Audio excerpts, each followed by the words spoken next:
코로나 고난이라는 이 시간이 2년 넘어서 3년에 걸쳐지는 이 시간이 세상을 엄청나게 바꿔 놓았습니다. 지금 이제 미국이나 유럽 쪽에서는요, 이 난국의 돈 번 이 기업에다가 세금을 이제 물겠다고 이제 이야기를 하죠. 황당세라고 이야기를 합니다. 그러나 이 어려움에 있는 서민들이죠, 백성들. 그래서 민초라고 하죠. 왜 그런 백성들에게는요, 고난이라는 내용 때문에 숨쉬기도 이제 버거운 어떤 그런 상황들. 믿음의 성도인 우리들에게 있어서 이 돈이라는 것, 재물이죠. 재물 때문에 하나님과의 관계가 어떻게 잘 세워지지 않냐면 어려움 중에 돈 때문에 무너집니다. 그러기에 목회자나 성도에게 있어서 이 재정이라는 거, 이 재물이라는 거, 이 돈이라는 것은요 항상 심각한 문제가 됩니다. 그러기에 이 재물이라는 이 내용을 통하여서 우리의 신앙의 어떤 실상이요 낱낱하게 보여지는 어떤 그런 어떤 현장이라고 할 수가 있을 겁니다. 하나님이 정말 복 주시는지 회의가 들 때가 많죠. 저 사람은 복 받아야 되는데. 그런데 우리 주변에는 이 재정적인 어려움을 겪는 성도들이 너무나 많기에요. 정말 하나님 살아 계신가 이런 어떤 의아심이 있을 때가 많습니다. 하나님은 성도들에게 무조건적인 재정적인 어떤 부요함을 주시지는 않습니다. 오히려 돈에 대한 연단을 통하여서 뭔가를 기대하는 그런 모습들, 당사자에게는요 정말 어려움의 자리입니다. 그런데 우리는 성경을 읽는 중에 하나님이 재물을 통하여서 연단시켜가는 그 자리에서 뭘 느끼게 하는가 하면은요, 재물이 갖고 있는 영적인 위험성에 대한 것을 깨닫게 되었을 때 어떻게 보면 사전적인 어떤 백신 주사를 맞는 것 같은 그런 어떤 그런 내용들이 찾아옵니다. 영적인 위험성이라는 것. 우리는 이 재물의 관계에 재물에 묶여져 있는 이 영적인 위험성. 돈 있으면 좋은데요. 우리가 보지 못했던 또 다른 어떤 영역이 돈과 재물에 묶여 있다라는 것. 재정 거기에 돈 거기에 사단 마귀가 뭔가를 붙잡고 있는, 우리는 이제 이런 어떤 상황들을 믿음의 영역을 통하여서 점하게 되어질 때 걸음걸음 옮겨가는 가운데 이것이 뭔가라는 거 깨닫게 됩니다. 성경에서도 하나님께서 재정에 복을 주신 사람들은요 한결같이 재정에 대한 연단을 받았고 그 연단을 통과한 사람들입니다. 복의 근원이라 이야기되어지는 아브라함도 마찬가지입니다. 우리는 아브라함을요 부자라고 이야기하죠. 저는 가끔 재벌이라는 말을 씁니다. 엄청날 정도로 큰 부를 갖고 있는 대표적인 인물. 그러기에 이삭도 마찬가지고요, 야곱도 마찬가지고요. 그리고 성경에서 성군 소리 들었던 다윗이라는 사람도 이야기 되어질 때는 엄청날 정도로 큰 부를 가지고 있었던 대표적인 인물이 됩니다. 자, 그런데 그들의 삶의 역경을 통하여서요, 고난을 통하여서요, 이 던져주는 내용이 하나님의 연단을 통과한 그 자리에 나타나는 결과물로서의 어떻게 보면 부의 풍요함이 거기 있다는 겁니다. 우리는 구약 성경을 읽는 중에 이 욥이라는 한 인물을 찾아가게 될 때요, 이 욥은 적나라하게 그 부분들을 우리에게 파노라마식으로 쫙 펼쳐줍니다. 그 당대의 최고의 부자였던 인물이 욥이었고요. 그런데 한순간입니다. 모든 소유를요 하루아침에 다 잃어버립니다. 자녀들까지요. 그런데 그 배경에 성경은 뭐가 있냐라고 이야기합니다. 마귀가 있었습니다. 사단이 하나님 앞에 나아가서 뭘 합니까? 욥을 참소합니다. 그러기에 욥기 1장 9절을 읽다 보면은요, 사단이 하나님한테 하나님, 이 욥이라는 사람이 까닭 없이 이유 없이 하나님 경외할까요?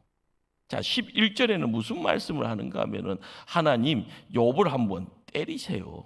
욥의 모든 소유물을요 한순간에 한번 치시면은 틀림없이 욥이라는 인물은 하나님을 저주할 겁니다. 사단이 이렇게 사람에 대해서 참소한다라는 것, 사단의 그 목소리를 통해서요 하나님이 잘해주시면 하나님 믿고 잘해주시 않으면 하나님을 떠나갈 것이다 라고요 사람의 수준을 격하시켜 버립니다. 그런데 남의 이야기라서요 그렇지 않지라는 그런 생각이 마음속에 동요가 됩니까? 그런데 이런 것이 이 시대에 사는 우리에게도 뜨끔할 정도로 찾아오는, 어떻게 보면 뼈를 때리는 이야기입니다.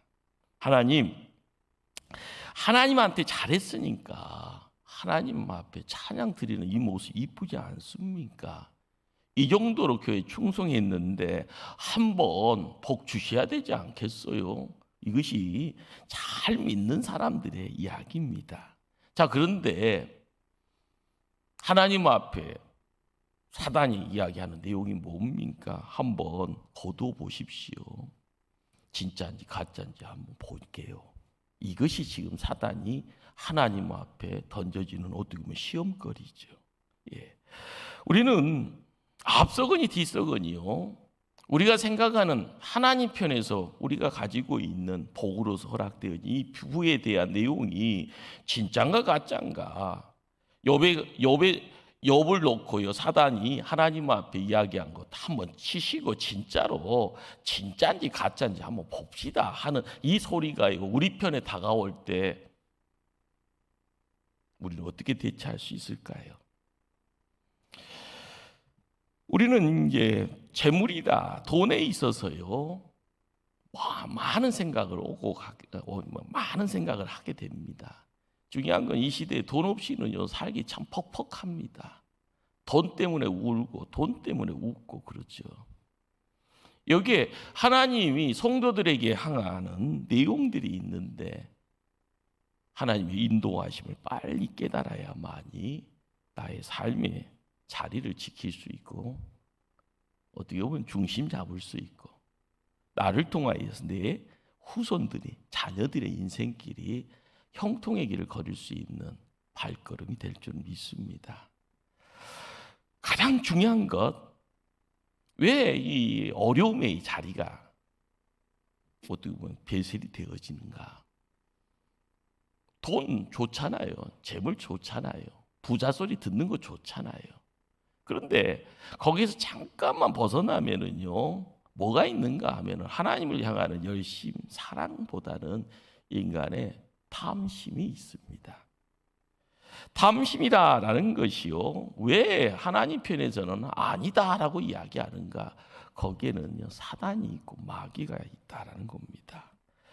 방금 우리가 여러 이야기를 듣는 중에 좋은 이야기는요 결과적인 겁니다.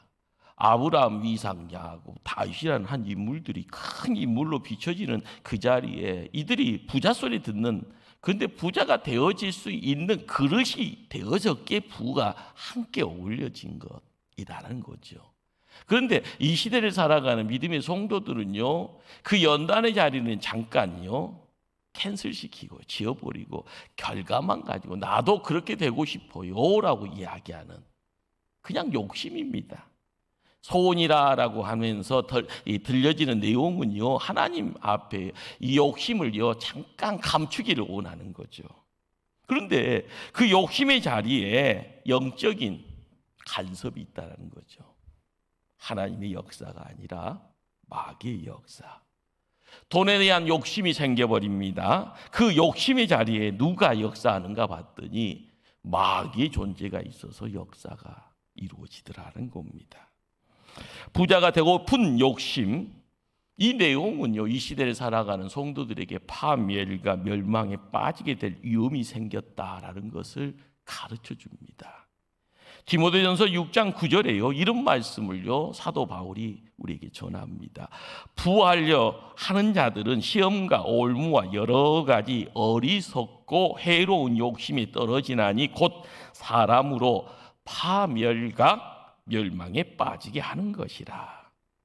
부하려 하는 자들은 부자 되고 싶은 건 뭐 어떻게 보면 자연적인 어때요? 인간의 욕심 아니죠. 인간의 자연적인 어떤 소원일 겁니다. 그런데 그러한 것에서 우리가 깨닫지 못하는 뭔가가 있는 거죠. 시험과 올무와 여러 가지 어리석고 해로운 욕심 이쪽으로 넘어가게 되어지는 어떤 단계가 있다라는 겁니다. 자, 이 단계를 극복하지 못하면 사람에게는요 파멸 멸망의 늪속으로 그냥 빠져들 수밖에 없다는 겁니다. 그러기에 부자가 되려는 마음에 대한 영적인 분별을 이 시대의 성도들에게 요청하게 됩니다. 누구나 돈 사랑하는 마음 있지요. 그런데 성경의 경고는요, 돈을 사랑하는 것이 일만 악의 뿌리다라고 경고합니다. 동의할 수 없다 생각이 되어집니까? 탐심은요, 사도 바울은 우상 숭배라라고 이야기를 합니다. 이것도 동의할 수 없습니까? 중요한 것은요, 돈 사랑하는 것이 왜 일만 악의 뿌리가 되어지고 우상 숭배가 되어지는가? 나는 아니라고 주장은 하고 싶어도요, 그 돈 위에서 어떻게 보면 갇혀져 버릴 때 나도 모르게 내 주변에는 사단 마귀가 주인 행세하고 있게 된다라는 거죠.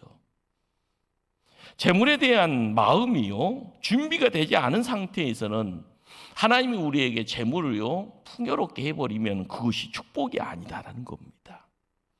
탐심이 있는 사람, 부자가 되고픈 사람, 돈을 사랑하는 사람에게 재물이 복이 돼야 되는데 이것이 시간 지나고 나서는 독이 되어지면 그것은요 나를 죽게 하는 겁니다. 그리고 나의 주변 사람들, 지인들, 사랑하는 사람들까지 어렵게 힘들게 합니다. 성경은 여러 가지 사례들을 이야기하죠. 아브라함 조카 롯은요 물이 넉넉한 소알 땅을 택합니다. 소돔과 고모라가 있는 땅입니다. 그러나 눈에 보여지는 것 때문에요 그 보여지는 내용이 풍요입니다. 그런데 이 갈망통하에서 시간이 지나서 아내도 죽고요 재산도 다 잃게 됩니다. 시간이 지나서요 이스라엘 백성들이 이제 가나안 땅으로 들어가는 광야 40년을 보내고 나서 가나안 땅 들어갈 때 여호수아와 함께 갑니다. 여리고성이 무너질 때요 여리고성의 재물을 취했던 한 못된 인물이 있습니다. 누군가 봤더니 아간이라는 인물이죠. 몰래요 숨겨놓잖아요. 그런데 이것을 하나님이 노하실 때 본인과 더불어 집안 사람들까지 싹쓸이하면서 죽임을 당합니다. 선지자 엘리사가 있었습니다. 나아만 장군의 문둥병, 나병을 고쳐주는 그 자리에요 게하시라는 종이 달라들죠. 그리고 나서요 어떻게 보면 나는 재물하고 상관없어 이렇게 이야기하면서 다 준비했던 것을 다 물리는데요 게하스가 재물에 대한 욕심 때문에 뛰어가서요 거기서 몇 분지 몇을 자기 것으로 취하게 되잖아요. 거짓말을 하는 중에요. 결과는 어떻게 됩니까?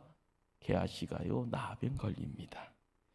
신약 성경을 읽다 보면 아나니아 삽비라가요 초대교회를 지켜갑니다. 은혜 받아서 소유를 팔고 교회에 헌금을 하지요.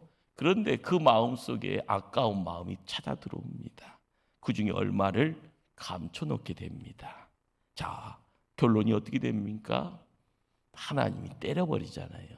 두 부부가 한순간에 한 자리에서 죽임을 당합니다. 그때 베드로가 아나니아에게 외쳤던 말이 뭡니까? 어찌하여 사단이 내 마음에 가득하냐? 왜 성령을 속이냐라고 합니다. 바로 우리는 성경을 읽어가는 중에요 족탈 부자라고 이야기하는 것이 조금 어긋난 부분에서 나타나는 인생의 어떤 모습들, 바로 그것은 탐심이라는 것을 통하여서 만들어내는, 우리는 선택하면 안 되는 그런 자리입니다. 우리가 지금 어려움 때문에요, 재정의 어려움 때문에 기도할 수 있죠. 하나님, 지금 너무 힘들어요. 하나님, 빨리 부자 되게 해주세요. 빨리 재정에 회복해 주세요. 우리에게 성경에서 약속한 아브라함의 복을 넘치도록 허락해 주세요. 기도할 수 있습니다. 그러면서 먼저 기도의 자리를 지키면서 내 자신이 내 안에 돈을 사랑하고 부자가 되고픈 마음, 그런 탐심이 있는지를요 스스로 분별하고요 살펴야 될 줄 압니다. 마귀가 마음이 가득한 상태에서 부해진다고 하면은요, 그것은 부자가 된가 동시에 뭐가 됩니까? 파멸이 나를 통하여, 내 가정을 통하여 내 자녀들의 삶의 지경까지 위협하게 됩니다. 오늘 말씀을 읽는 중에요, 우리가 만나게 되어지는 너희는 하나님과 재물을 겸하여 섬길 수 없느니라. 13절 말씀입니다. 13절 끝자락 말씀. 하나님과 재물을 절대로 겸하여 섬길 수 있다 없다에 없다라고요 성경을 단정 짓잖아요.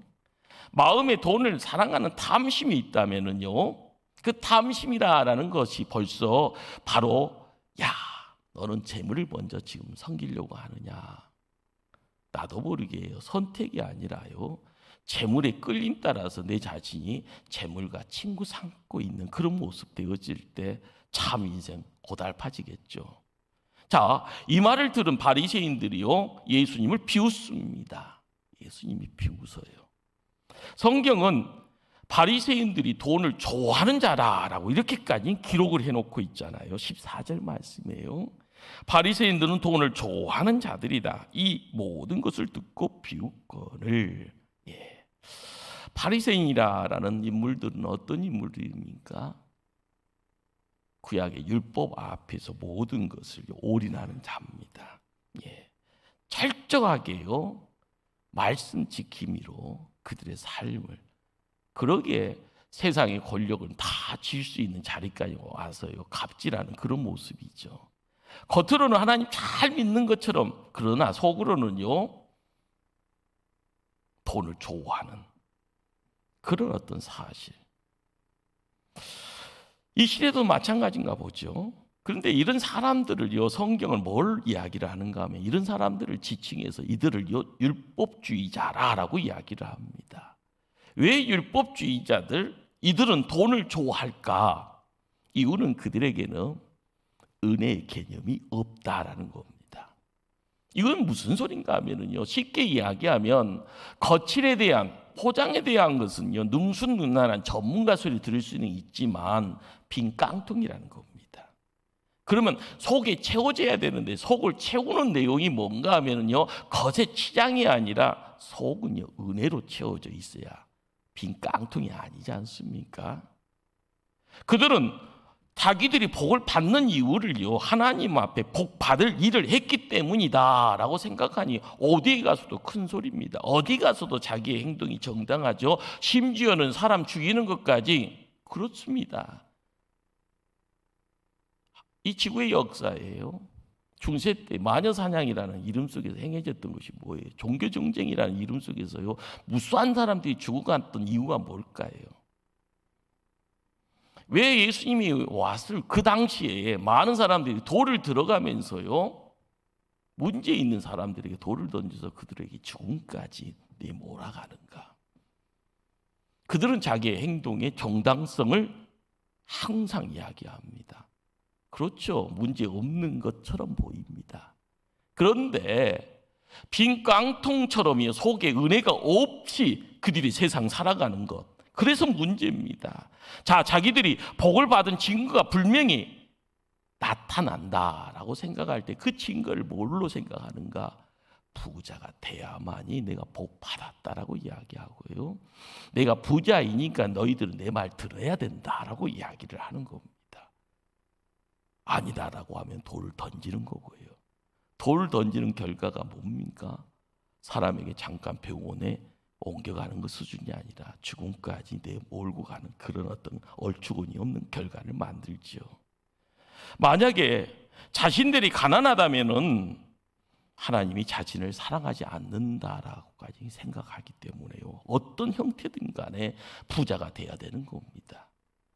자기가 하나님의 말씀대로 살지 않았기에 거지로 산다라고 하면은요, 어떻게 보면 타당성은 있는 것처럼 보이죠. 그런데 내가 복 받아야 된다. 나는 말씀 지켰으니까 복을 받아야 된다. 그래서 부자가 된다고 하면은요, 얼추근이 없는 어떻게 보면 판단의 어떤 상황들을 너무 급진적인 모습으로 옮겨가는.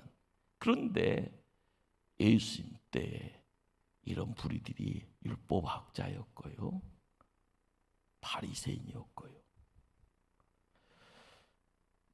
그들은 철저한 거리관계로 하나님과의 관계를 이해했던 겁니다. 그래서 율법주의자 바리새인들, 그들은 돈에 목을 매는 모습처럼 예수님 오셨던 그 시대에 그들은 모습을 드러내게 됩니다. 이 시대를 살아가는 교회도요, 탐심이 가득할 수 있다라는 거. 그런 교회는 더 이상 교회라고 할 수가 없습니다. 많은 이 시대에 교회를 바라보며 손가락질하는 사람들이 교회가 만몬주의로 가득 찼다, 번영주의로 가득 찼다, 이런 어떤 질책을 합니다.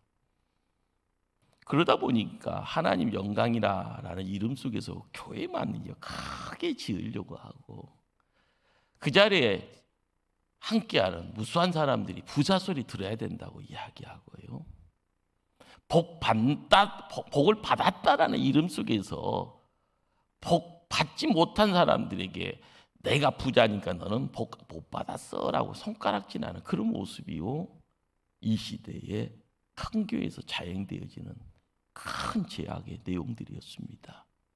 그런데 그런 내용이 우리 목포 초대교회도 이루어진다고 하면은 우리는 애통해야 될 줄 압니다. 요한계시록에 두 교회를요 우리는 보게 됩니다. 서모나 교회, 라오디아 교회예요. 계시록 2장 9절에 이런 말씀이 있습니다. 내가 내 환난과 궁핍을 알거니와 실상은 내가 부유한 자니라. 아주 가난한 교회가 서모나 교회라고 이야기가 되어집니다. 그런데 그 서모나 교회를요 예수님은요 부유하다라고 이야기를 합니다. 세상 보는 기준하고 달리 우리 주님이 이야기하는 기준, 하나님의 기준이 전혀 다르네요. 우리는 돈 많은 사람들이 교회에 오면은요 부자이기 때문에요 상전에다 모시려고 합니다. 어떻게 보면 그것도 얼추근이가 없지요. 그러나 주님은요 세상적으로 부유한 교회라고 이야기되어지는 라오디아 교회에 대해서는 무슨 말씀을 하셨는가? 3장 17절에요. 요한계시록 3장 17절에 내가 말하기를 나는 부자라 부유하여 부족한 것이 없다 하나 내 공고한 것과 가련한 것과 가난한 것과 눈먼 것과 벌거벗은 것을 알지 못하는도다. 세상 사람들은 부자라고 이야기하지만 네 속에는 울고 있구나. 영적인 공고함과 가련함과 가난한 것, 영적으로 눈 뜨지 못해서 눈먼 것처럼, 그리고요 벌거벗은 임금님처럼 남들이 야 너 벌거벗었다라고 손가락질하는 거 그걸 너가 모르고 있구나, 이렇게 말씀합니다. 세상 사람들은 부자 교회라고 이야기하지만 주님 보시기에는요 너무나 가난하고 불쌍하게 보입니다. 우리가 믿음의 자리를 지키면서요 세상 눈으로 보는 것과 하나님 보시는 것이 완전히 다르다는 것을요 알아야 됩니다. 겉으로요 명품으로 치장하는 데만 치중하는 것이 아닌 내 안에 은혜를요 온전하게 세울 때, 그것이요 고난 가운데서 은혜가 있으면 균형 잡잖아요. 쓰나미가 밀려와도요 내 중심 잡잖아요. 그러나 은혜 없으면은요 항상 무탈해도요 깡통 소리 나는 겁니다. 무식한 것이 용감하다고요, 이리저리요 해방짓하고요 손에다 돌리면 누군가를 향하여 돌 던지려고 하는요 무대포만 드러나게 되어집니다. 교회는 달라야 되잖아요.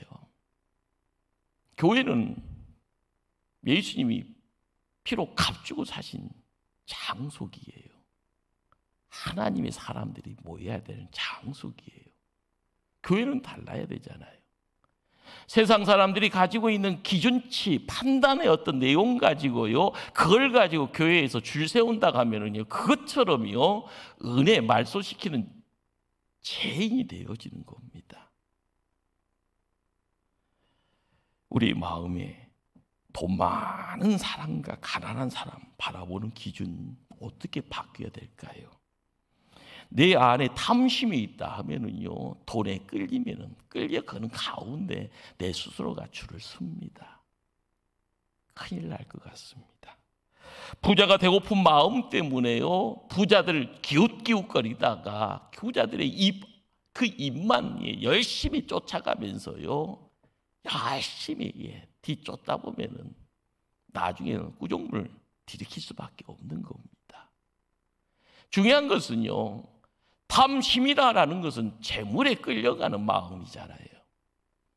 내 안에요, 마음의 자리에 주님 사랑하는 마음, 그 마음 온전하게 얹어놓고자 힘쓰는, 그래야지 성도죠. 그래서 성도 소리 들으면서도요, 부끄럽지 않잖아요. 하나님 말씀대로 살기 위해서 세상에서 부유하게 살지 못했다고 하면은 창피한 일 아닐 겁니다. 그게 어떻게 보면은요, 잘된 일이라 생각할 수도 있을 겁니다. 왜 그럴까요?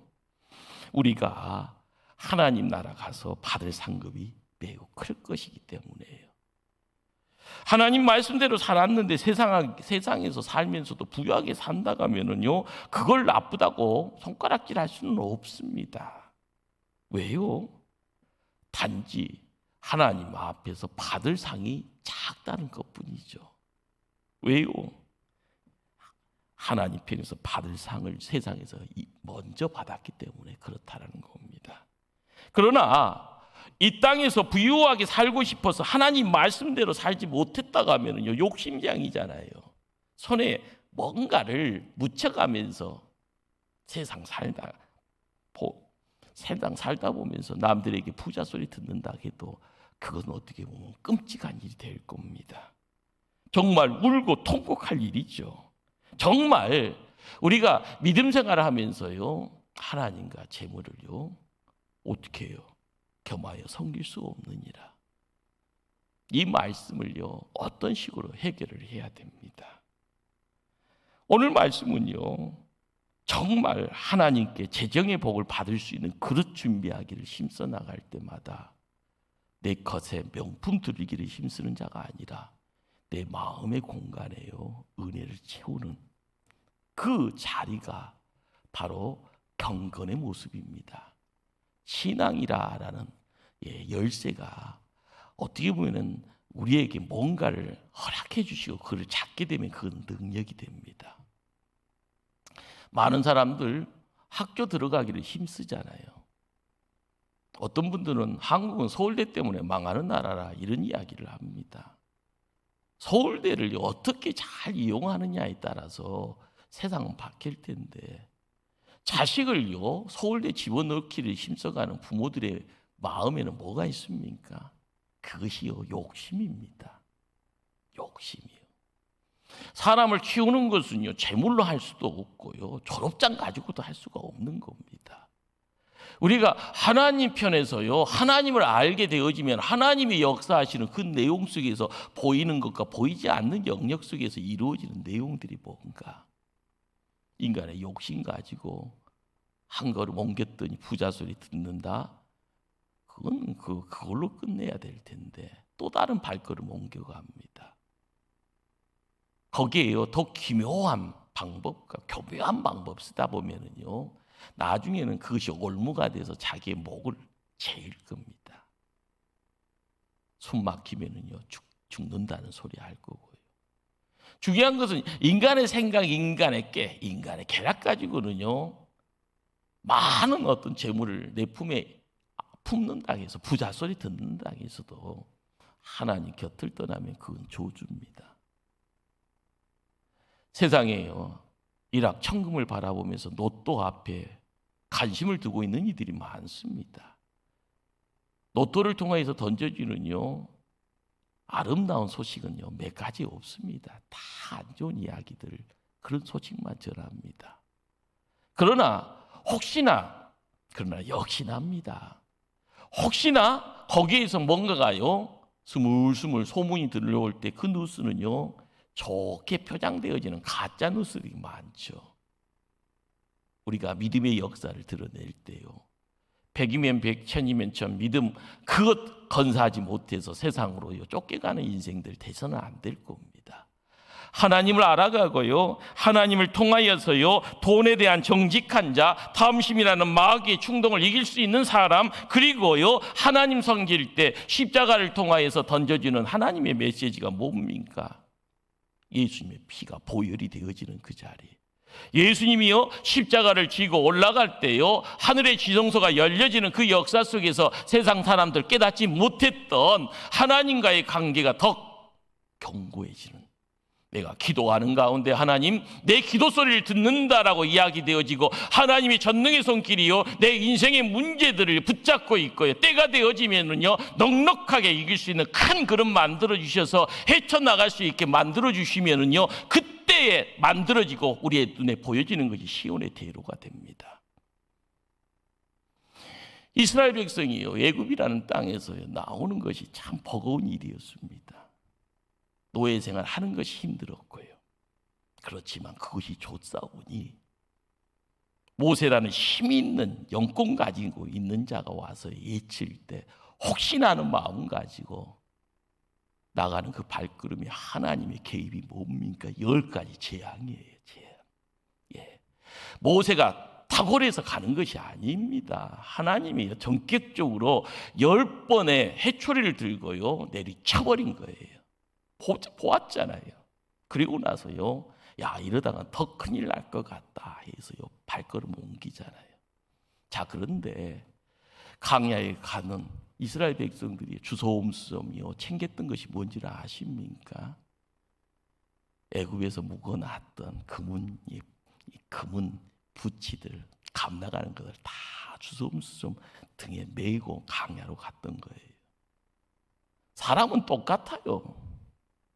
노예 생활하면서도요 살궁리 다 하는 거고요. 어렵다 하지만은 좋은 곳이라고 이야기되어지는 내용이 뭐예요? 거기 가면은 살궁리가 있으니까 가는 거잖아요. 광야에 들어와서 홍해 건너왔잖아요. 광야에 들어와서도 문제 생기면은요 남 탓하고요 모세 탓하고 하나님 탓하고 그러면서 하는 말이 뭐예요? 애굽으로 돌아가자라고 이야기합니다. 이 광야에서는요 우리의 무덤 만들 수 없다라고 이야기하는 거예요. 우리 안에 탐심의 내용들을요 벗겨내는 것은요 하나님이 하셔야 되는데요 하나님이 전격적으로 우리의 마음을 만져주시기 위해서는 내 자신을 드려야 되는 겁니다. 그것까지도 힘들다는 겁니다.